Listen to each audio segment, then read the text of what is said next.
In this fourth video from War, Art and Visual Culture Los Angeles, Uroš, Čvoro and myself chair a session with the two curators for the Generation War exhibition at Torrance Art Museum in California. That's Max Presneill and Ichiro Irie. I hope you enjoy this video. Okay, hi everyone. So this is the last session. So this is the session where Kit and myself. Can you take your hands off the sculpture, please? It's an artwork. Respect the art. Where we will talk to the curators of this exhibition, and because Kit and I are both academics and by nature very selfish people, we will steer the conversation in the direction of the book that we're working on together at the moment.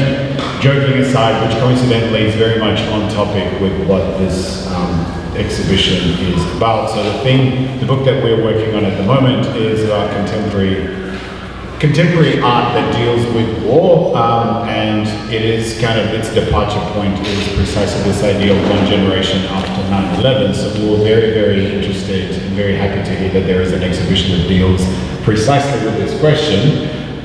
So we are very happy to have this conversation, and I guess I think a good starting point for the conversation would be for us to hear maybe a little bit about the genesis of the show. What were the ideas?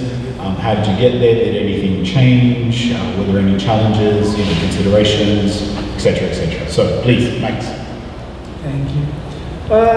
Okay, so as just a broad general brush stroke here, I was working on this show, or something similar to it, and Chiro and I have worked together on numerous occasions over many years, and I think it was on Facebook. I think I put something on Facebook, and he got back to me and said, I'm working on something similar, so we just arranged to meet and to see what kind of crossover our ideas had, and it just made sense to work together again, because we were essentially working towards the same goal, slight differences in coming together.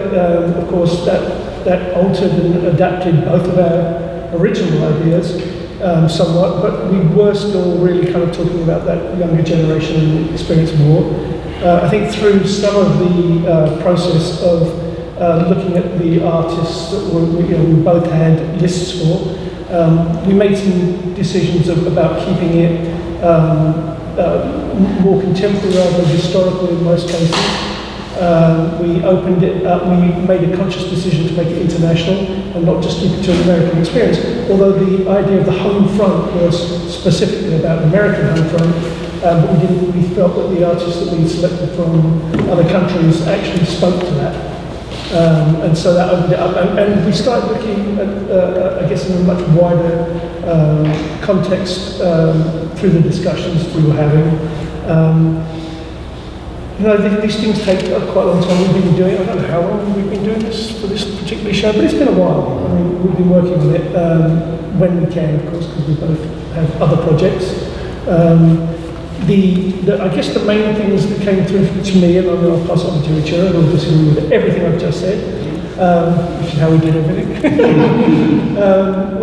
For me, the main points, the influencing points were, one is realising that 21 years old means you've only ever been at war, your country has only ever been at war, and the psychic disconnect that seems to actually be present in the society about that. And the second thing that really got, I read an article about how the military had started paying sporting venues to host spectacles before games to associate the idea of sports and patriotism and joining up and this kind of joining and supporting the military as a very active recruiting campaign, and that led to some more research into how some of this was happening, and I found that extremely worrying when, as a somewhat of a interested in ancient history, is looking at martial societies and where they go and the kinds of things, and having a real personal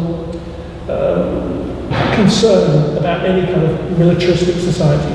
So that led to at least the initial impetus from my point of view. So I'll just pass it over to you. Yeah. Hello everybody, I just got here. My name is Ichiro Irie. First I want to thank Max for asking me to collaborate on this exhibition. It was a very engaging and rewarding experience. Thanks, Kit, for organizing this symposium. I wanted definitely to have like a kind of a public kind of engagement opportunity in conjunction with the show, because just looking at the images, some people might just go home without kind of as clear of a vision as to what we were trying to accomplish with the exhibition, what messages were being attempted to be relayed.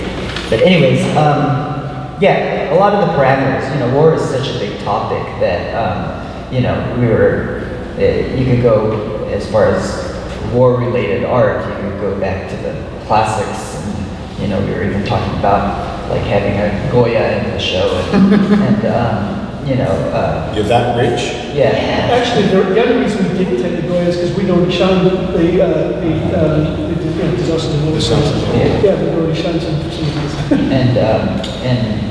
And then we were even discussing limiting it to even just American artists that were dealing with present day conflicts. And I felt like, without showing the historical kind of background, as well as showing a more global perspective, would have severely limited the scope of the exhibition, just because of the fact that it's not just, you can't fight yourself, it's like you're usually in conflict with somebody else, and to kind of present other perspectives besides the domestic one felt like vital for the exhibition. And also we had to put a cutoff point somewhere. So generally speaking, we decided the cutoff point would be kind of around World War II, when the United States really became a global power, and the relationship between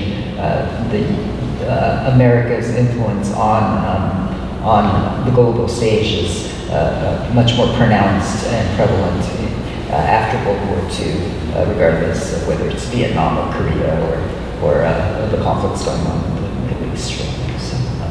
So I think that kind of gives a general context in terms of what the works you were seeing. Okay. Yep. So building on that, do you want to know? No.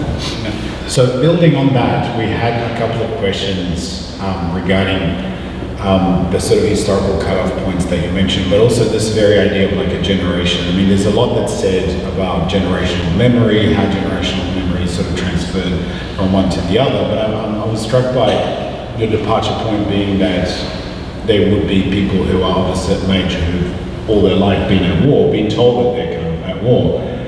So I guess I'm kind of curious in what you two kind of understand as the generational memory of this exhibition. If there is like a through line that connects these works, what that might be. I mean, the first thing from that is this isn't art made by those people. It's art that we think we can tell a story that's relevant to them. And in terms of the cut-off, what we ended up with in reality, of course, is it's the Vietnam reference point through that artwork, which has allowed us to sort of say, well, you have to contextualize an understanding of this generation's experience as being so very different from the last generation's experience of Vietnam, which was the recorded war. And this one really isn't very much. I mean, there are images, but it's as if it's another country fighting somewhere else and has nothing to do with us. And so we wanted, for me anyway, I saw that piece, the inclusion of that piece as being, there was Vietnam and there was political change possible through the reactions of the public, and it being a divisive moment in American history where there was a trillion engagement, and there was this moment. And for this generation younger, there isn't one. There is 9/11, and then there's this whole thing that took off, which half of them weren't around. A lot of young people that they weren't even around then. But as a turning point, it seems for us that, okay, so that's the key point, and everything else we're talking about comes from that key point, everything else in this exhibition. And in terms of the linkage, I think that the Segura work, which is the two tapestries and the bullet, and the line that goes all the way around, so if anybody hasn't noticed it, this line that goes behind everything, and in the entire museum here. It was drawn by the bullet in the case, so this isn't pencil line, it's a lead line. And the idea was that the line encompasses the show, holds it together, and it makes explicit the idea of power and money and America's influence out into the world, which in turn 9/11 happens, but this is about America going out into the world, and like we said in the last discussions, follow the money. And so I think Segura actually does it the best, and that one piece manages to kind of unite and keep at the forefront the idea of power and money as being the motivating factors. This has nothing to do with democracy, it's nothing to do with freedom. And I think when we're thinking about what we were doing, we were very conscious of not, we're anti-war. That isn't the position that we're trying to take, even if we are. But we are, I think, very aware of trying to, without being didactic, to have this element in the exhibition which keeps returning to, there are all these influences, implications in society and the way things work that are the direct responses and outcomes from the way of America seeing itself, and the turning point to allow it to happen is the 9/11 attack. And so I think that's, to me, is the unification is, here's the point, everything else, but we're not talking directly about war. We're talking about everyone in this room, everyone that's just out there, and their experience being completely determined in some ways by that one act. And of course that act happened because of American engagement outside of that. Shall I continue? Please, I think, you'll notice that my friend here has a funny accent, and I myself was born in Japan, and obviously Japan and the U.S. had their conflicts as well, but today, politically, Japan and the U.S. are very much aligned. Same with England. Historically, England and the U.S. had their conflicts too a couple hundred years ago, and I feel like perhaps we're coming to it from a slightly different perspective than kind of a American-born and raised in the U.S. Whether you're kind of more of a hawk or a devil, we're seeing it from a friendly perspective, but also somewhat of an outsider perspective as well. And the problematic I saw with putting together a show like this is if you're having it overly didactic, you're in the risk of preaching to the choir. And then also, you don't want it to become a spectacle either. Like cinema, I started with this thought. I studied film as an undergrad, but there's a filmmaker named Francois Truffaut, who's a very well-known French filmmaker, and he has a famous quote saying, like, all films are pro-war, right? And then there's, and kind of almost in a rebuttal to that, when Steven Spielberg made Saving Private Ryan, he said, well, all films are anti-war, and because, especially because he was getting a little bit of heat for the tone of Saving Private Ryan, that it was could be considered a little bit propagandistic and everything. And so I had that very much in my head when, like, how do you put together a show about war without making a spectacle of war, but also not just having it really boring and just a show with a bunch of like conceptual text-based works either, And so I think it's a complicated line. One of the artists, Allison, and I were talking about this yesterday as well. She's showing two bodies of work right now. But the one we were talking about was about the series she's creating right now about Civil War memorials around the nation, but particularly in the South. And if you look at a memorial like this, can that be appropriated by somebody from the South as kind of a celebration, as opposed to a critique of the memorial itself, and she was just saying, yeah, sure it can, you know, and I think the same could be said about the entire exhibition in general. And I think, I can't speak for Max, but for me, deliberately so. You know, it's like I'd rather have, and I think the location of Torrance is great because it's sandwiched between Los Angeles and like a city like Long Beach, where there's a very strong military presence as well. And you know, I would love to have like somebody like Max Moore come in and look at the show from a totally different perspective as a soldier. Look at the show and go home with something totally different, or at least a point of engagement, as opposed to, you know, him saying, you know, or him or another even more conservative hawk type person saying, oh yeah, fuck all those commies or something like that, you know, and be able to come in and appreciate the works perhaps like from a formal perspective, and also for kind of displaying iconography and objects that are associated with the war and the military, and then see that perhaps there's a subtext that goes a little bit beyond that. So I think a lot of the works in the show, if there's a through line, a lot of it has to do with what it's not showing and what it's masking, and you know, or how these images and objects of war play out in popular culture and the mass media, and how that's distorted through that process. And so, you know, I haven't experienced a real war ever in my life, but my parents have, and I feel like their experience is definitely kind of filtered into my experience as well, in relationship to my understanding of the world. You know? So, but it's also been affected by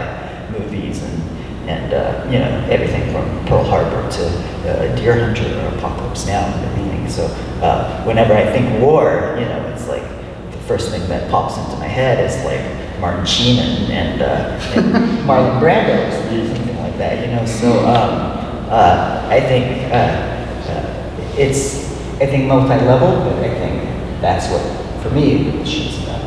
Sure. I've got a question that relates to that, which one of the things I've been thinking about this 20-year period since 9/11 is about the visibility and then an evolution into a kind of an invisibility in visual culture. And by that I mean, if we think about 9/11 as an inciting incident to a particular period in history, that it was an attack that was quite deliberately staged in, you know, downtown Manhattan, where it was going to be viewed by all the Midtown channels, you know, with their cameras up on the Rockefeller Center, and it was intended to be a visual spectacle. To me, it seems that a lot of the visual culture around war, well, war I think has become a much more amorphous thing. It's also become a much more invisible thing. And by that I mean, you know, when we had the war on terror, it had that name, but then when we got into Obama administration, it changed its name. Obama, in fact, was, you know, stepped up the military strikes using drones, which are kind of invisible. I mean, if you're familiar with the work of James Bridle, where he does an outline of a drone on a street, you know, that's about drawing attention to the fact that we don't see these things, and yet they cause, you know, so much damage. This is where war takes place. In recent years, you know, war, or the destabilization at least of a country, takes place through data manipulation. For visual artists and for curators, how does that then affect how we think about how we can articulate these things through visual culture and the visual arts?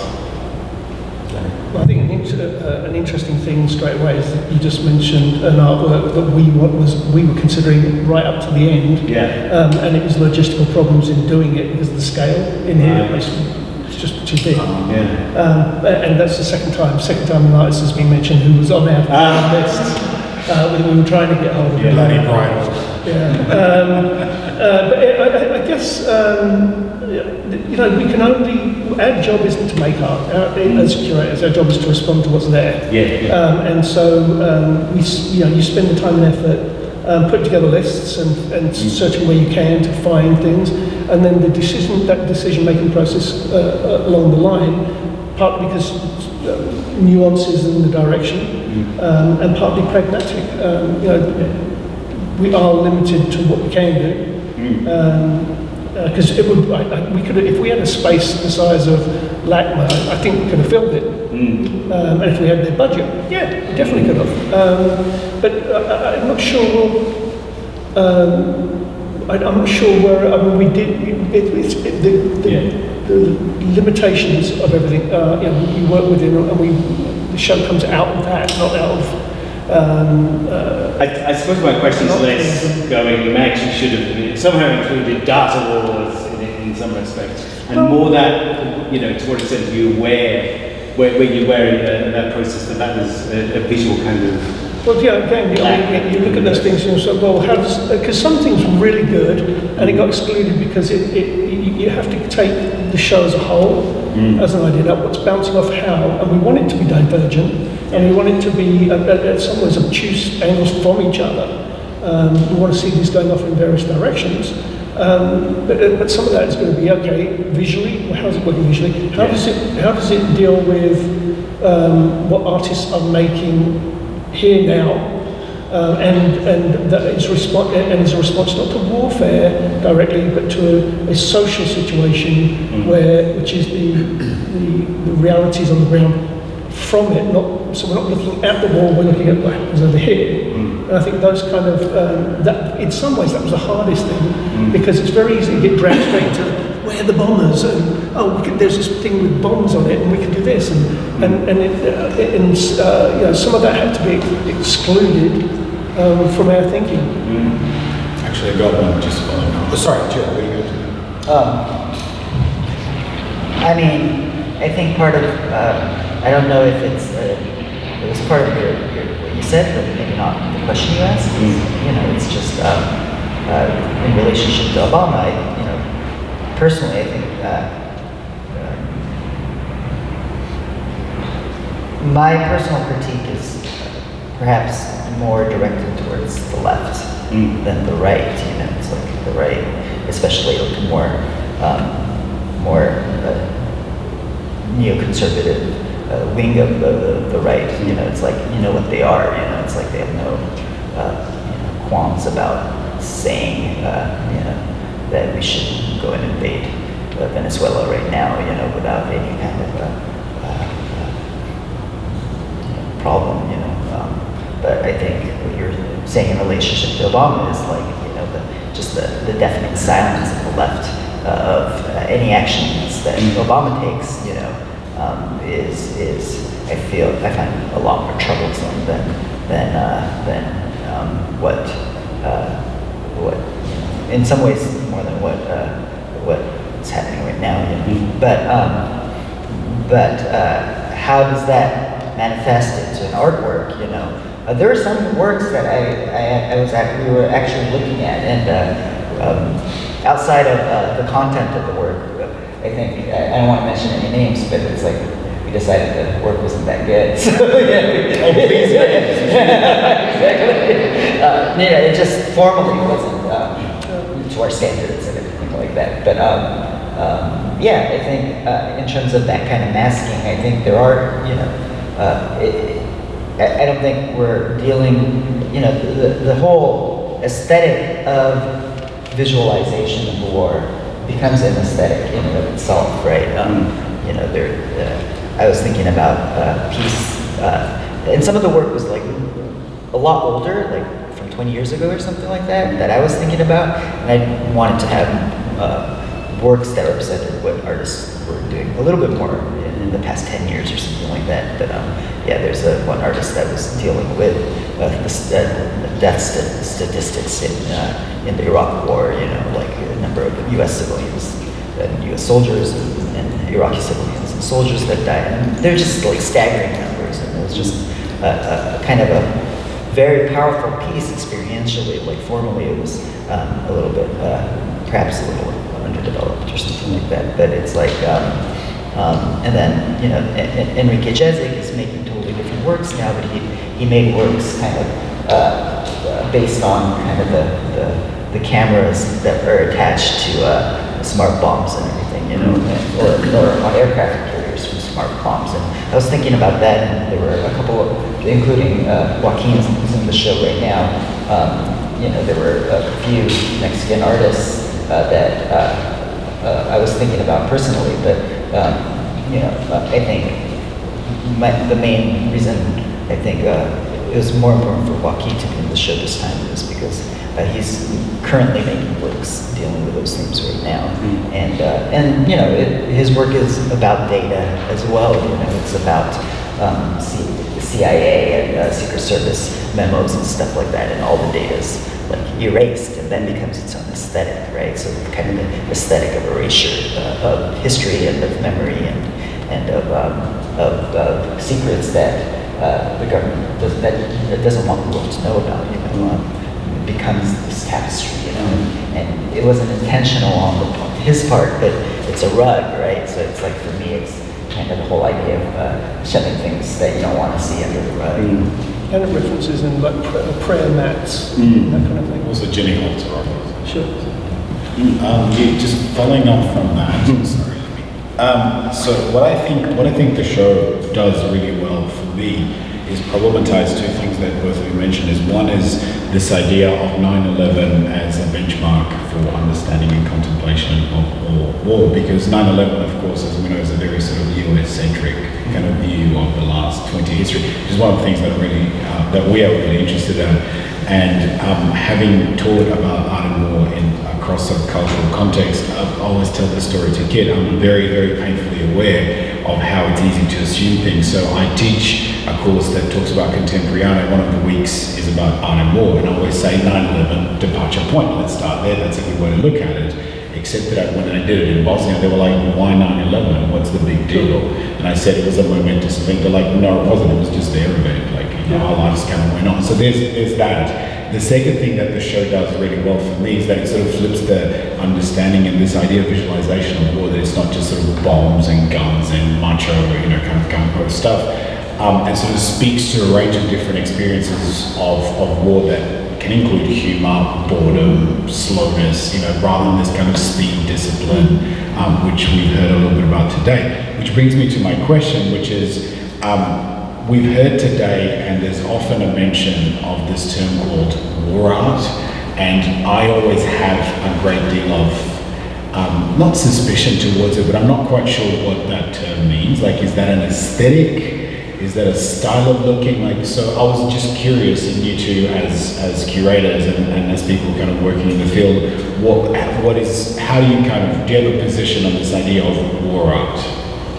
Well, I think that's war art. I think half the things in this room are war art. I work in contemporary art, and I work in other areas for myself, and neither does Ichiro. And so there's a way of seeing things through that lens anyway. I think the problem perhaps is with the term war art, because the kind of easy cultural assumption is you mean illustration. Yeah. We don't work in illustration, so we're not actually engaging with that in any way, and we're not in exclusive, but is it modern? Who cares? We don't work in modern either. We're working with the contemporary. And so in some ways it's an argument for the academics to have, because we're not having that argument. We don't care if it fits in what we're trying to do. I think it's fair game, and it's war art. And I think from our point of view as curators, the more important aspects is what Ichiro said, which is masking. Everything in here, to one degree or another, masks intent, masks origination, masks fact and opinion. And I think that those kind of are some of the guiding aspects. The term, for me anyway, war art is meaningless. It has no bearing on anything that we did. We never once had a discussion about war art. No, we did. When? I mean, we discussed. Right, that's it. We discussed not having it. sorry. We discussed not using images of the warfare because our direction was to do with the home front. I think what we discussed was, well, there was this artist, the guy that just had that movie come out.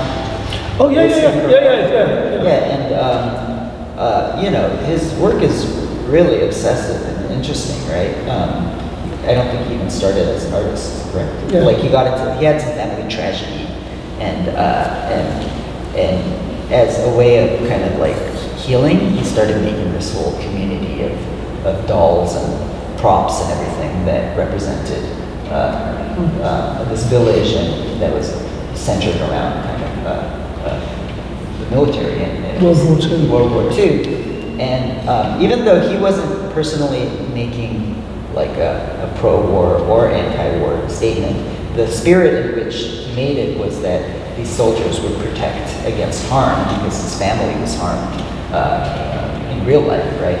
So I felt like the general message of the work could easily be conveyed as being more propagandistic than anything, you know. And I wasn't, although the work's kind of cool, you know, it's like I wasn't 100% comfortable with showing that body of work in particular. On the other hand, I think like Yoram's work and then Shusuke's work are very interesting examples because Shusuke is a son of somebody who's in the Japanese National Guard. And Japan's not supposed to have a military, but they do, you know, but it's called National Guard. It's not an armed forces per se. But you know, he loves like airplanes and missiles and tanks, you know. It's like, I do too, you know. It's like, they're cool. They're aesthetically pleasing, you know. Their designs are beautiful, you know. It's like, I like war movies, and I'm more of a pacifist than not, you know, generally speaking, more than my friends are, you know. But still, it's like, you know, I like movies like Apocalypse Now, sometimes for the right reasons and sometimes maybe not for the right reasons, you know. It's like, it's fun to see stuff get blown up on a big screen, you know. So these two pieces speak to that in an interesting way, and in this piece in particular, it's like something you play with when you're 8 years old, 7 years old and everything, and it's kind of like you're playing a soldier, American soldier, and you're fighting the Nazis or something, and then you blow it up and you see that it's this very distorted kind of Rodin-like figure, you know, where all the welts are showing and everything, and the welts, I think, for me and for him signify, you know, that you're teaching something, a very distorted image, albeit in a small scale to very young children, and from that day, you're already being programmed as boys, especially, towards kind of like the normalization of aggression, and then Shusuke's work also, they're like just like big stuffed animals with the shapes of missiles, you know, so it's kind of like this limp, phallic object, you know, that's supposed to represent like military strength, you know, but it's maybe betraying some kind of vulnerability that's at the bottom of that or something. Good job. I got another one that's written down. Give me a moment. I know he's scribbling down notes from all that. Just give me one moment. Oh yes, art and activism. That's another question that we kind of talked about a little bit.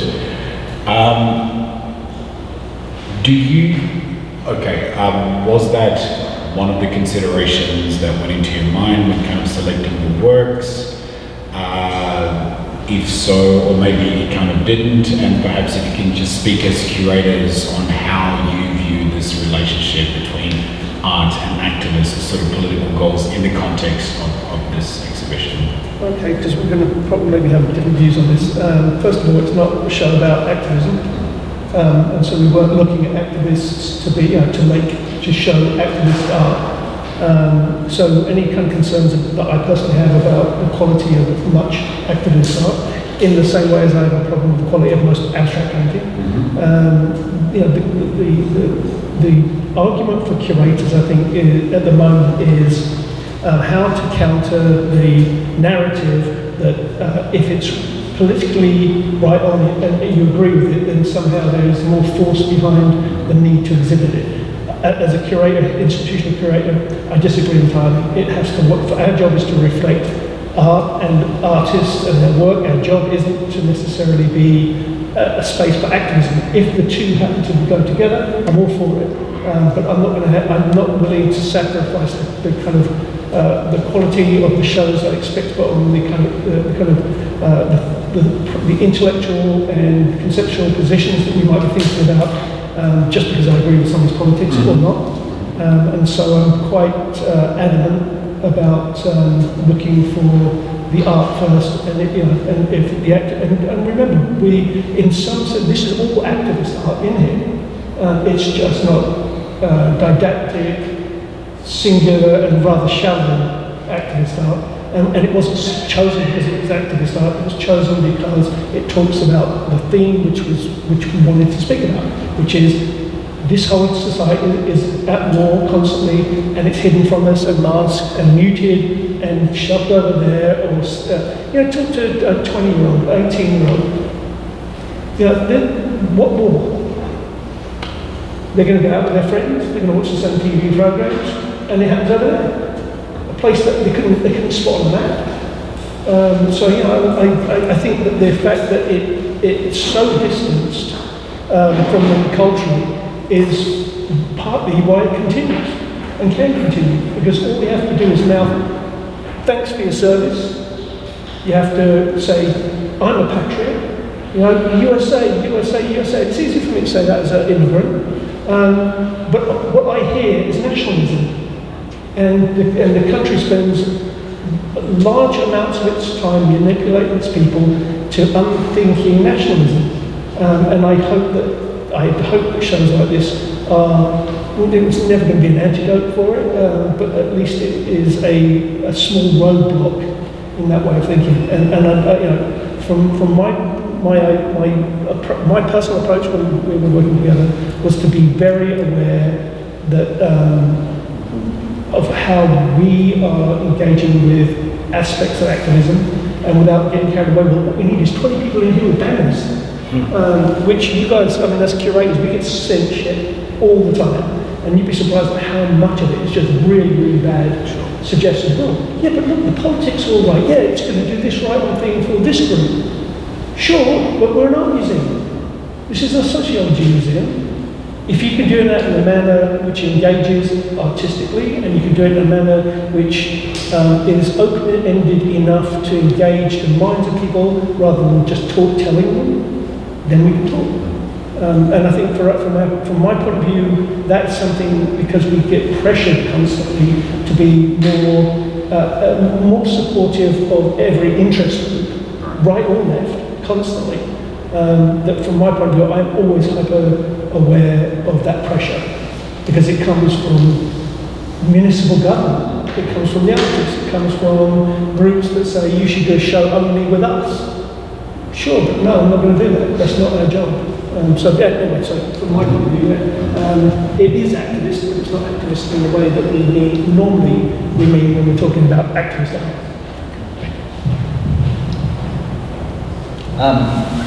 One of the artists in the show, Simon Norfolk, this time was showing these two sets of photographs. One was taken by hand, and one was taken by a turn of the century.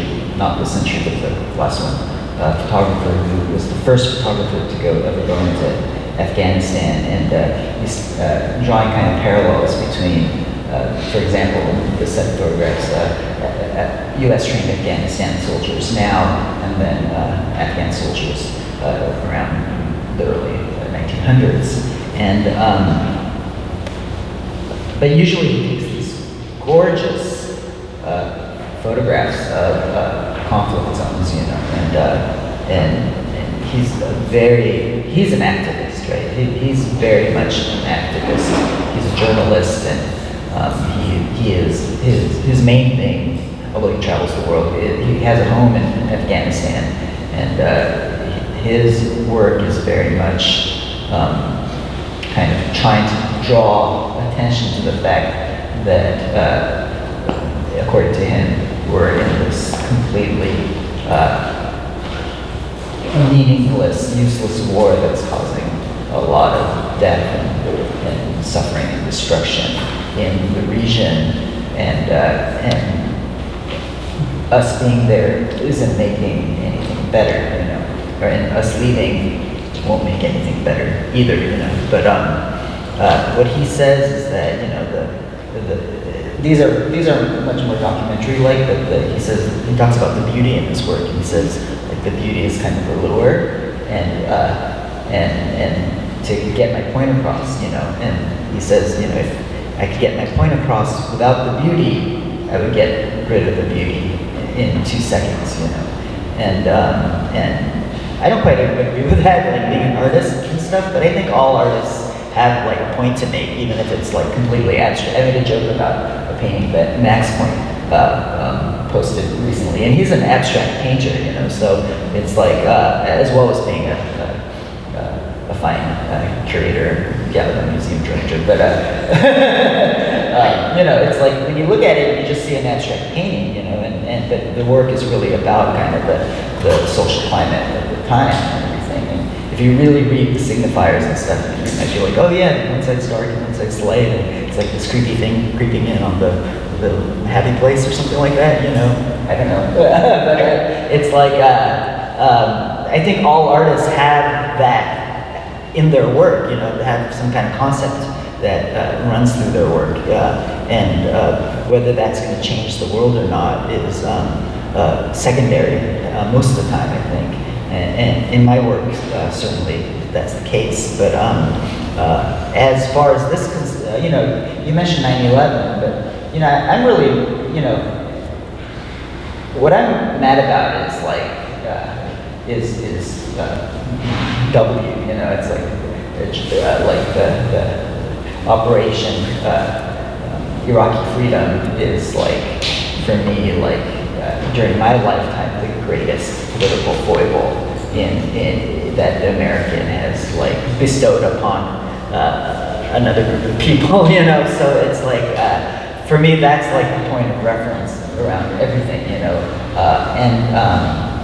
and I don't know if it's going to make any difference, but I feel like I wanted to do something outside of my curatorial practice of sometimes showing abstract paintings, or of my own, I'm an artist too, but my own artwork that addresses that issue. And I feel like, you know, if you're a photojournalist, you do that using photography and print and online publications. And if you're a politician, you do what a politician does. And if you're, you know, if you're a soldier, I'm not anti-military, you know, you do your job as a soldier and you voice your opinion as a soldier and everything.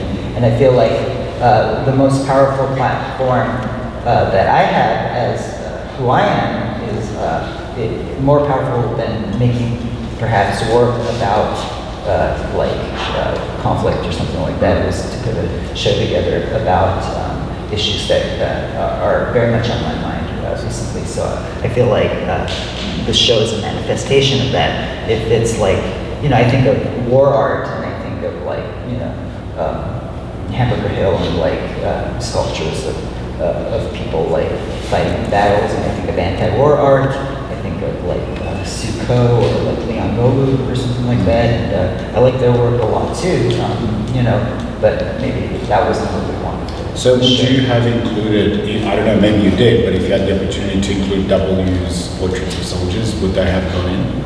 If we had a bigger show, if we had like Black Month, and we could do more of a comprehensive exhibition that had a larger scope, maybe for me, but it's like within the scope of this you know, exhibition space, I think having parameters and having limitations of what we do show, because, you know, it's like, it just becomes so expansive. It's like you know, what's an interesting thing from that, I think, is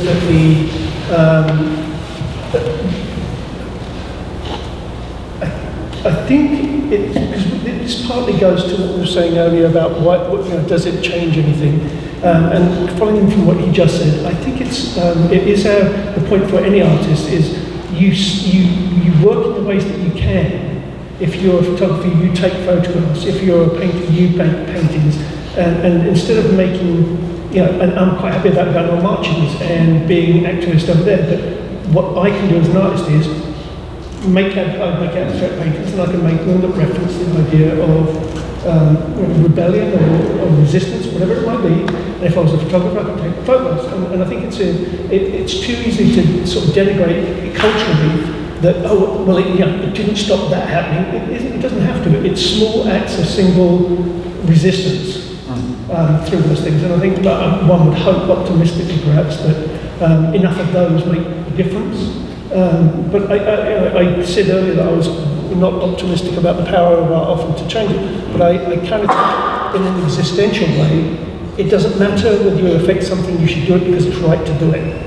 You make these works because that's what you need to make, and if something changes, great, and if it doesn't, you still go on doing it.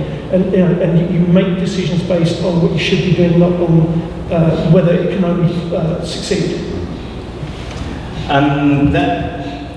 That made me think of a couple of things there. Interestingly, Simon Norfolk, we actually, in the process of putting this together, asked him if he wanted to do keynotes, and he said he wasn't able to travel to the United States because of the various places that he's been. He can't actually go to the offices of the organisation that sent him to those places to take photographs, which is kind of interesting.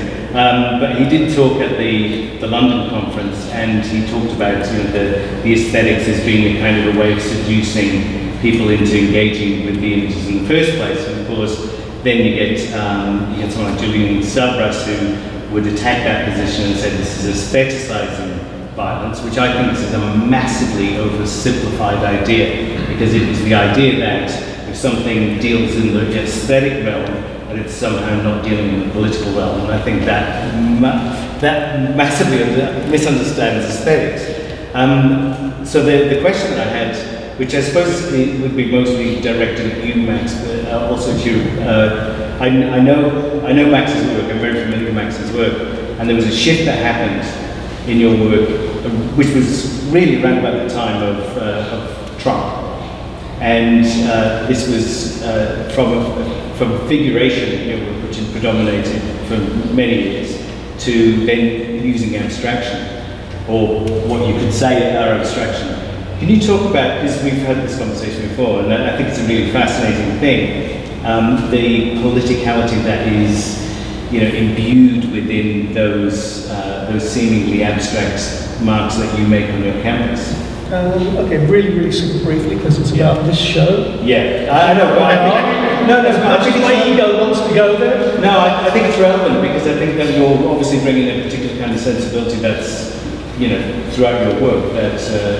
Well, I think that in terms of in my work and in certain types of abstraction, it is it's the act of doing something regardless of outcome, and it's the act of presence and of the individual's autonomy within the structures of the language and everything else, visual language. But it's all about those moments of autonomy that express that individual's right and presence, and I feel that those kind of things are inherently political, and so it only takes small actions, performative actions in the painting, as an example, redaction, making some mark of presence and then covering it, is a political statement. It's not only political in terms of referencing in what the government does to information in a free society, but it's also a way of addressing this idea that even though it's now been obliterated and covered, you can come back again. And the process of that constant churning between suppression and expression.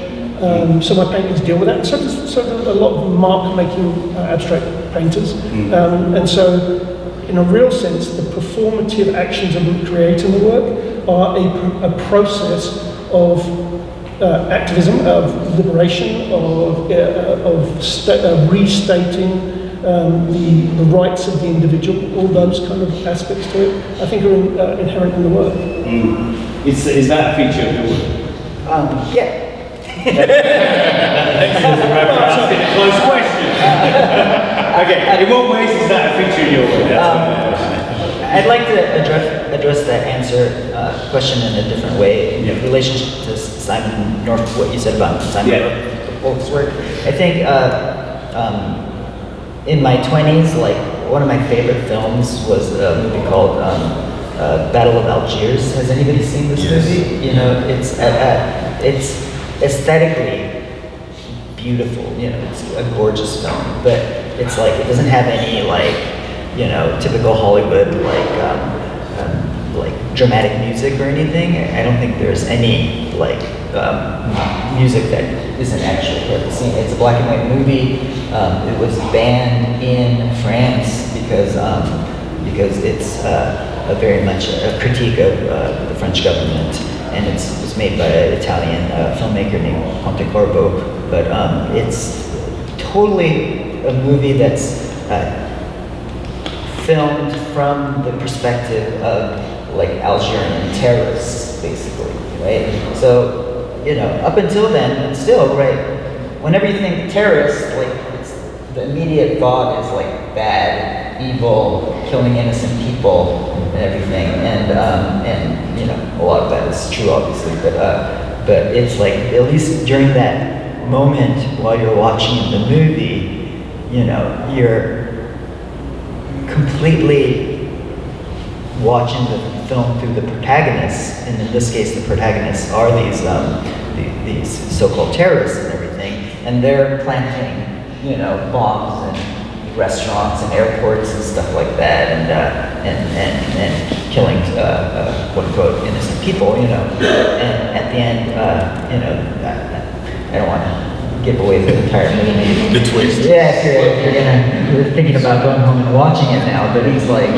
you know, they're in this room, right? They're hiding in this room, and you know, you're just completely immersed inside of their psyches at the end of that movie. At least for as far as my experience is concerned, and it's aesthetics. You know, he's using some scenes in the movie. You can't believe you're watching a fictional narrative movie. It's like, it looks like a documentary and everything, and it was powerful, you know. So I think aesthetics is a powerful tool, and that's what, you know, as artists, that's what. So I think, you know, one of the things that one needs to be really aware of is how the terms are manipulated. As a great example right now is the Chinese government. The Chinese government, as we speak, is releasing information, newspaper articles, television, news, calling the protesters in Hong Kong terrorists. And it's changing because it's the only source of information in China, it's turning the public awareness from protesters wanting some freedoms, or at least to be left alone somewhat, towards this, well, we have to go out and deal with that, they're terrorists. And I think we have to, even the terms themselves are loaded, of course they're loaded, because, you know, from my position, of course, the British Civil War on American soil in the 1700s was about terrorists. Just make that clear. We have a few minutes left. If there are any questions from the audience, here we go. Okay, please. I have two, but I'll just start with the first one. Do you think the exhibition would have looked any different if one of you had been a female curator? Wonderful question, no idea.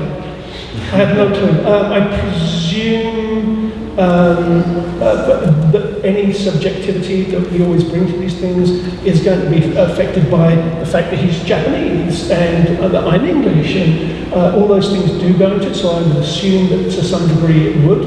How? I have no idea. Well, my second question was, one of the things that I did notice was how much craft there was in the exhibition. I wondered whether that was deliberate or just accidental. I actually think that that's a trending. I mean, as a curator, you see everything goes through these kind of cycles. And once we've gone, say, through the zombie formalist kind of thing that was going on for a while, that the art world had, including us, we have those kind of terms. And we, after one of those cycles, we start looking at things that, I'd like to see something really well made. And I think that kind of thing goes into it somewhat. And when you're making a selection, if you've got some work A and work B, and work A is intellectually vigorous and engaging, so is number 2, great. And this one has what we need here, and it fits the show, and that one does too. Then after a while, because you're paring down and picking, and you've got, they're equal on all things until right at the end, and that one's really well made, that was crap. And you go, well, let's take the good one then, let's take the really nice one. And I don't think it's a very conscious kind of thought process very much, but when you're trying to choose between things that are, oh my God, I love that, and I love that, and right down to the edge, the kind of thing that often will sway that decision is going to be, wow, it's really cool, look how wonderful. Like, oh, the way that was made, that's fantastic. Because as makers, because we're both practicing artists, how can we not always be aware of the making side of visual art? It can't be separated out. Which is why I think artists, curators, I feel make more interesting shows, because they're always curated slightly from the artist's point of view, rather than an attempt, say by a historian, historian to prove a point and subjecting the artworks to this kind of often a false boundaries to it.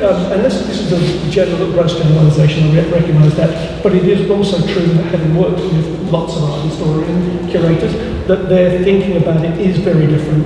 And those aspects of craft might come into it, but I find that they use artwork as illustrative tools in ways that I think artists themselves don't. That's why I thought it was relevant to talk about your work. Also, artists are great at dictators, so they put things together more easily. They don't like opinion. That's right. I don't Shaun. Yeah, no. Oh, sorry. Wait. Yeah, just to answer your question, I feel like I think if one of us curated the show individually, yes, it would have been not a totally different show, because there was a lot of overlap to begin with, but it would have been a different show. But yeah, it's like I said, I wanted people to come in to the show and be able to engage with the works on a visceral level immediately before they had to do more homework or look into the work deeper and everything. Secondly, as far as the gender thing, it's like when Max put out that thing on Facebook, there were literally like 80 suggestions, and I would argue that 80% of the 80 were men, and 80% of that were probably, or 90 were probably Caucasian men, right? So if we just based it on the demographics of that list, it would have been much more male-centric, but I personally, and I brought this was one of the first things I brought up to Max, was I really wanted to avoid it being all Caucasian, male American artists, because it's just kind of, even if all the work was very critical of American hegemony, it's like the demographics of the work are just become a mirror of that hegemony. So it's like, but at the same time, it's like we have our concept of the show, and then if we have an artist that makes work that fits the concept perfectly, or is in line with the parameters of the show, then this one's like not really, doesn't fit that perfect. There was an artist from South Africa. Was he from South Africa? Yeah, the guy that made the crazy machines and stuff like that.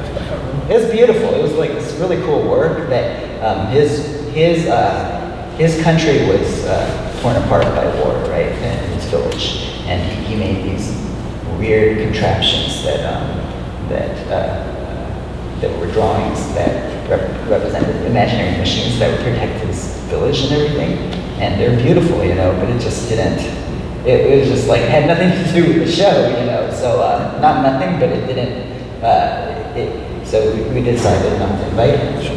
Yeah. The other thing that So and then there were other artists that we did invite that they were too expensive, or to ship their work, or they didn't show up with the work, and so there's always like logistical issues to deal with. On top of that, the fact that when we started on our list, it was just predominantly white dudes, so there's a lot of challenges. Beyond that, it's like any But for sure, if a woman curated the show, it would have been different, but another woman would have curated a different show. But most of the works in the show are actually by women. Really? Yeah. It's just slightly over 50% of the works in the show are from women, not men. Yeah, from the Canadian perspective, that's about right for Canadian visual culture. That the bulk of the curators are women, which is interesting. I go to the museum curation, like the California Association of Museum meetings and everything else, and invariably the keynote speaker talks about inclusion and diversity, and there'll be 300 people in the audience, and about 30 of them are men. And they never bring that up. They completely always ignore it until somebody will turn up and say, well, it's funny, isn't it, when we only have those little group of those men with penises over there. But it generally is one of those things that is a hugely female-dominated area, which is mostly kind of ignored. But to be honest, if I could expand upon the show, I would want to make it even more inclusive of different points of view. I was interested in the craft side, because that's largely associated with women's work. But it's interesting, the crafty stuff is made by men in the show, like Shusuke's piece and Yoram's piece and Dinh's piece, and the more like kind of conceptual photography are the female artists. So. I must admit, I don't, as someone professionally who works with artists all the time, I don't think of craft as being agenda specific in any way. Traditionally. Sure, but, I mean that's not as artwork, but traditionally. Sure, but in our field, I don't think that is, that's not something. And this is I don't disagree with you. Yeah, I just wanted don't to into bring it. a domestic perspective Sure. on including craft. We're getting defensive, okay? Yes, Which is a perfect segue for Shaun's question. I don't know if we've gone over time, because that was a really great discussion around gender and stuff. But I just wanted to ask one question, but it has a slight kind of preface to it. It was about what you said, Max, around language and how there's a kind of a language around conflict that you were aware of. And I'm also aware of this change in language in terms of the way that conflict is conducted. For example, like the Vietnam War was a very different conflict to say what General David Petraeus has offered us with fuel manual, whatever it is, 332, which is basically the winning the hearts and minds sort of strategy. Instead of breaking down the doors, knock on the doors and sort of the sort of core of this kind of so the language. But I was thinking because you guys have identified a whole generation that knows nothing but their country's involvement in geopolitical conflicts. What do you guys reckon the next generation would be like in terms of both the language around conflict or how you would imagine? Because this is kind of the sequel to this show. So. What's the film's name? Idiocracy? During the George W. Bush's Iraq War. Those were the days. I feel like like this concept of supporting the troops, like that should just go without saying. It's like it just seems so absurd to me that should be even questioned, right? But at the same time, the slogan support the troops is like extremely problematic to me because it's like if you don't support the troops, it means you're like you don't care about our servicemen. It's emotional blackmail. It's like loving your parents. You're not patriotic. But it's like, but part of me is like I was so against that war that saying support the troops to me it almost sounded like, oh yeah, let's support the stormtroopers, or let's support the SS or something like that. You know, they're fighting for their country. You know, or it's like the sloganization of that language was problematic for me. The language is very, very important. And what was your second question again? Which one? The second part was, how would you imagine like a future generation, like say? Oh, I think there's, you know, I'm not a fortune teller or a psychic, but I think there'll be more wars than less. You know, it's like climate change is going to create massive migrations, and you know, stuff that happened a few years ago in Somalia is just, you know, with the pirates taking over those ships, like stuff that's going to just happen a lot more and more, like as people become desperate. And you know, they say in like 50 years, like Islam is going to be the biggest religion in the world. It's been drowned in water. Pardon? Climate change might alter the Yeah, picture. yeah, but it's like, I feel like, you know, I don't know what's going to happen with, you know, Islam isn't monolithic. It's not one thing, you know. So it's, you know, there's Islam in Kazakhstan, and there's Islam in Iran and Saudi Arabia, which is a lot more closed society. So, you know, I don't know, but I think this debate is going to continue, and I think in academia, again, more of a critique to the left, is that open debate is very much suppressed. You know, you can't talk about certain things without being labeled a certain way. I personally don't even try not to engage in those kind of debates because, you know, I don't gain anything, they don't gain anything either. So, but I think once that space is going to become necessary, you know, it's like I've been reading a lot about Noam Chomsky, but also Sam Harris. He's this kind of a new atheist guy, and they have quite diametric views on these conflicts that are happening right now, and just Chomsky refuses to talk to him, you know. And I respect Noam Chomsky a lot, but it's like that kind of that's just kind of like, for me, Noam Chomsky's attitude is like a metaphor for the refusal of the left to engage in meaningful discussion. It's like you don't have to engage in meaningful discussion with Donald Trump, you know, or Le Pen, but you have to engage in meaningful discussion about, you know, realities. Okay, so language matters, and when that support the troops, that to me is a deflection of negative aspects from the government, because when I see the police beating on people, and I see the police carrying out the beatings on behalf of the government, say in Hong Kong right now, I don't say support the police.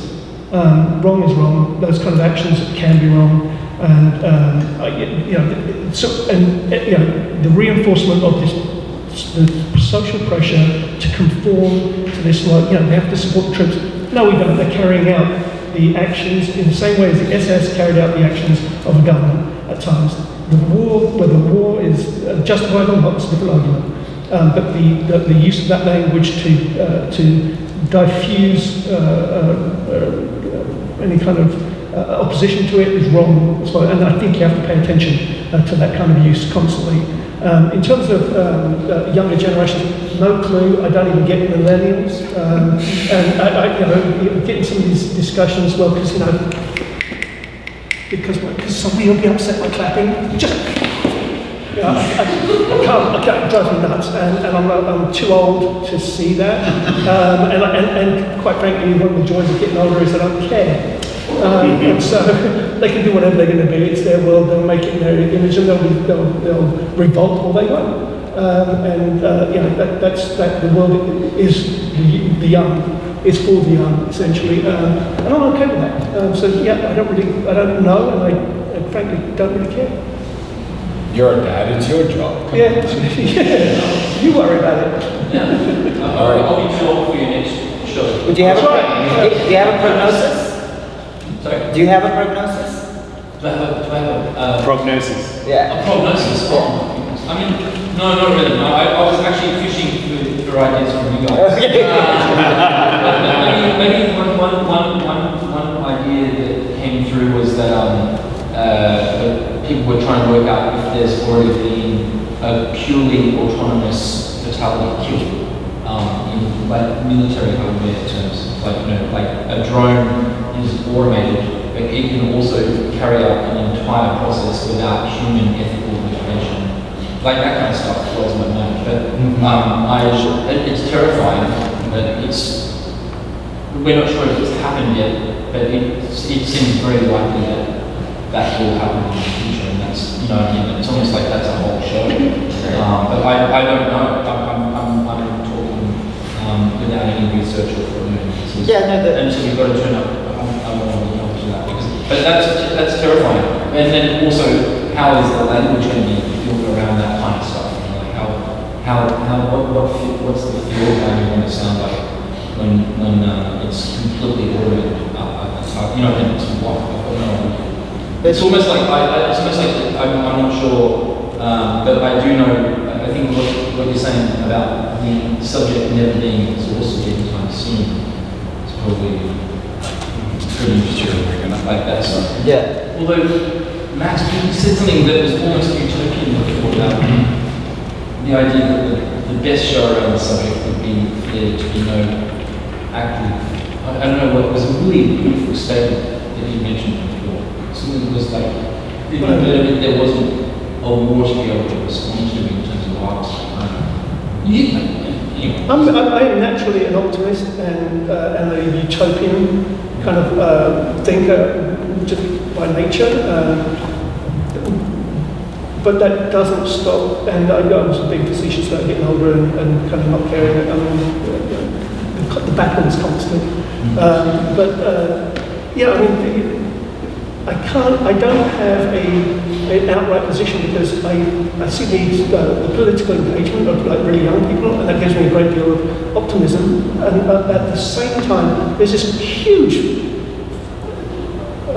blind spot for them, which is filled, I feel, with essentially a kind of liberal fascism about what should be entitled like banning people from campuses.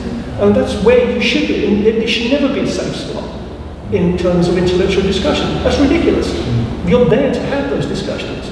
You know, that kind of thinking is so beyond my understanding of the world, and I am so antagonistic to it that and I'm not at the university. I no longer lecture at university. I'm no longer an academic. I used to be. But so those kind of things they're not really in the circle. What I can affect is the paintings I do or what happens here. And so we keep it within those kind of barriers. But yeah, in terms of what might be in the future, these two are probably better. They engage with younger people more often than I do. No, that automatic wave warfare is like super, but I think, the drones are frightening already, but it's like, again, like, I think the left historically are more critical towards acts of aggression and, Stalin might disagree. Yeah, exactly. But he's so left and he's right? So it's like, but I feel like, during Obama's presidency, like, nobody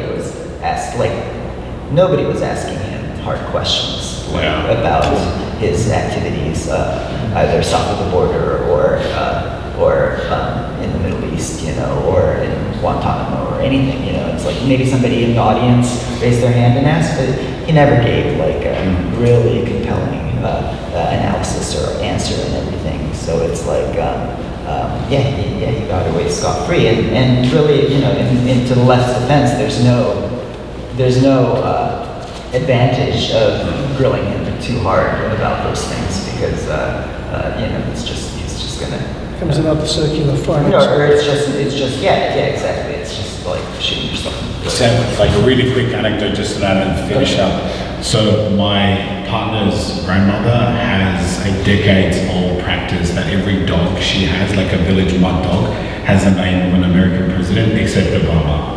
So she goes. And now she's back like she has 2 Trumps. All right, so let's thank.